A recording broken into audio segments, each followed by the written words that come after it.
Well, good morning, everyone, and thank you all for coming. I've had a lot of fun. I hope you've all had a lot of fun too. But I want to give a few thank yous. Thank you again to wonderful Alan.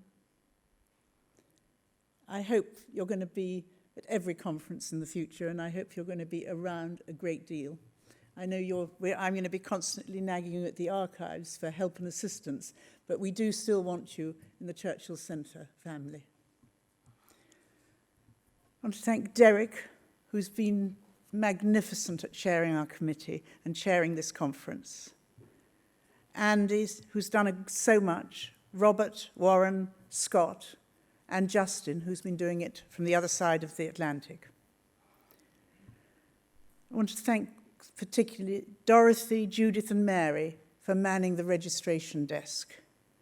It's quite a long job they've had, and they've been wonderful at it. And Andy and Liz for manning the lecture theatre. And of course, all the wonderful speakers who've given us such interesting information and made it all so wonderful, easy to hear. Most of all, thank you to every one of you. Without you, we wouldn't have had such a successful or enjoyable conference. I'm just going to tell you about one very specific part of my grandmother's life during the war, which meant a lot to her. The first stage, the raising of money for every project, is where it all starts, but not where it ends. Every humanitarian project, whatever it is and wherever it is, goes far beyond the completion of the work. This was clearly demonstrated by my grandmother's work during World War II. This is how she described it. It was in the autumn of 1941 that the British Red Cross Aid to Russia Fund was started. The might of the German armies, intoxicated by their victories in Europe, had been flung in wanton aggression against the Russian people in June of that year. We in Britain were filled with admiration at the heroic resistance put up by the men and women and even the children of the USSR. We were shocked by the stories of the desolation and misery brought by the brave Russian to the brave Russian people by Hitler's hordes. The calculated cruelty and barbarism of the Nazis was carried to new excesses in the invasion of Russia. We wanted to flash a signal of friendship and comradeship across the wastes of subjugated Europe to these men and women in their bitter ordeal. Above all, we were eager to do something practical to relieve their suffering. Our hearts were with the Russian soldiers and with the civil population of the overrun territories. We knew how grievously the hospital facilities must be taxed. We thought of the numberless wounded lying on the battlefields. When we heard that the medical supplies were running short, that doctors and nurses working until they dropped with fatigue, we guessed what that meant in terms of human suffering. It was in this mood that the idea of a special appeal for Russia's need was born. I was proud indeed to become founder and head of the Red Cross Aid to Russia Fund. The British people saw in this fund an opportunity for expressing their emotions of admiration and sympathy for the Russian people in their struggle. By Christmas that year, Clementine's fund, which had become known as Mrs. Churchill's Fund, had collected £1 million. By 1945, that sum had risen to over 6 million. That's about £72 million in today's money. This project absorbed much of Clementine's time and attention.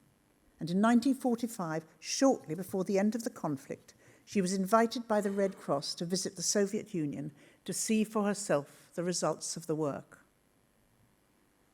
It was a fascinating exchange of correspondence between my grandparents written during the course of that visit. Although Clementine had worked continuously for the Red Cross, she had not, up to this moment, been a uniformed member. Now it seemed best that for the purpose of this journey she should wear uniform. This was also the sensible solution to what she should wear for the various events of the next few weeks.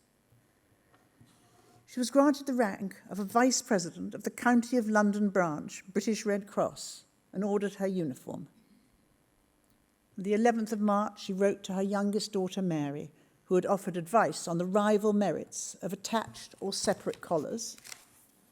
She said, "I'm getting very near my flight to Russia, another 16 days, and I can't get my uniform done.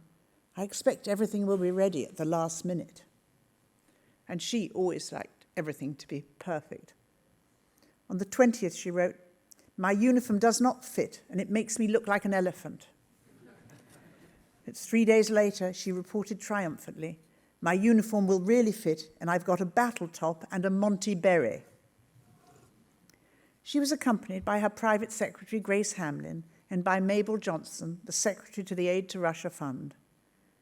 In the week she spent in Moscow, she fulfilled a busy program of engagements.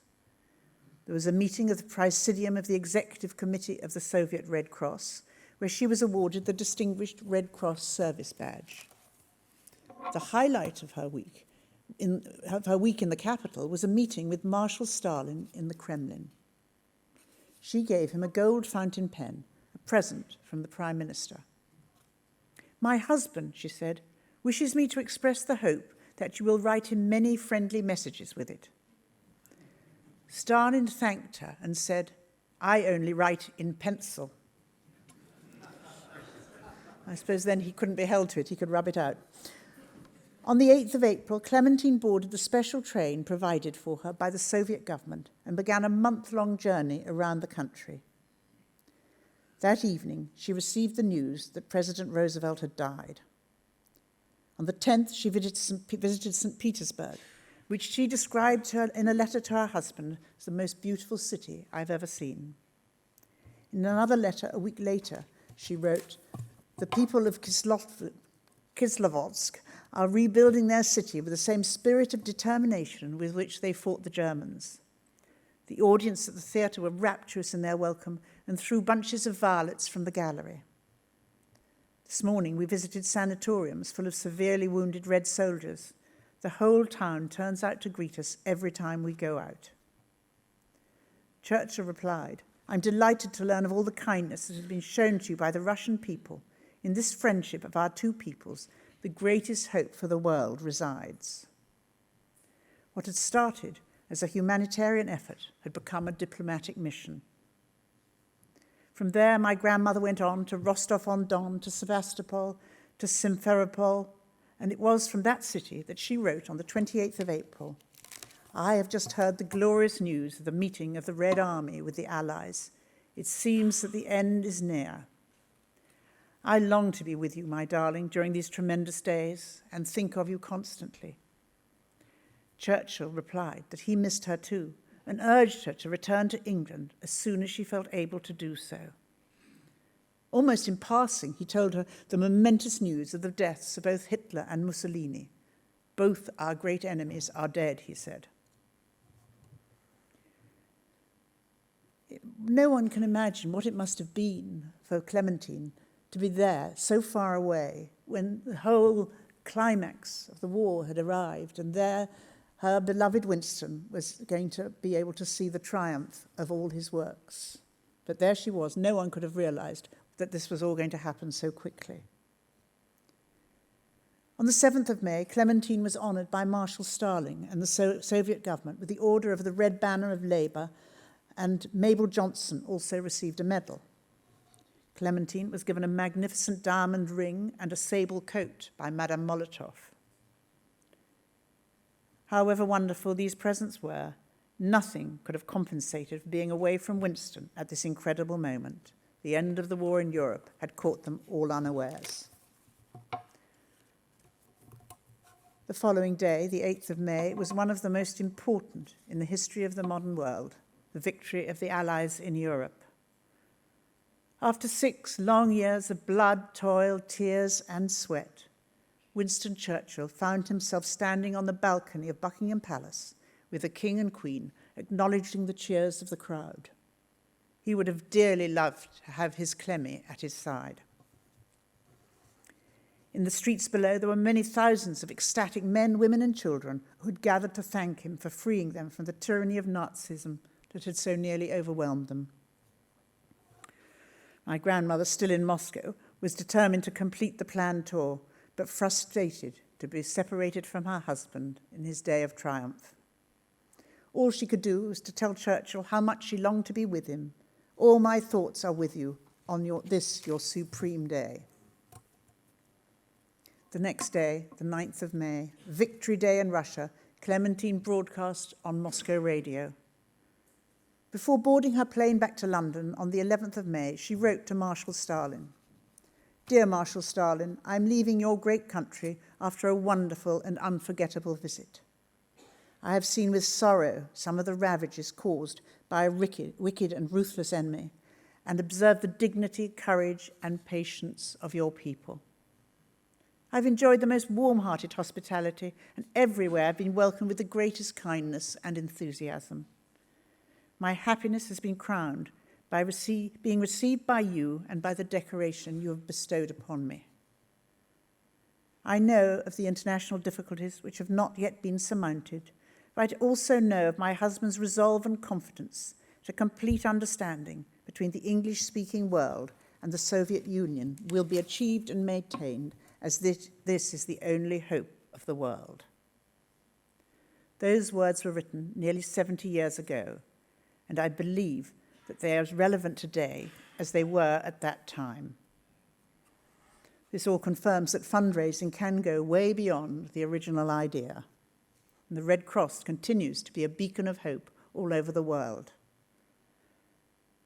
About a year or two ago, I had the idea of doing a television documentary doing my grandmother's journey in her footsteps, to try to all the places where I know I would have found, because when I went to Yalta on our tour a few years ago, I found one lady there whose mother had been a matron in the hospital. So I know that I would have found people.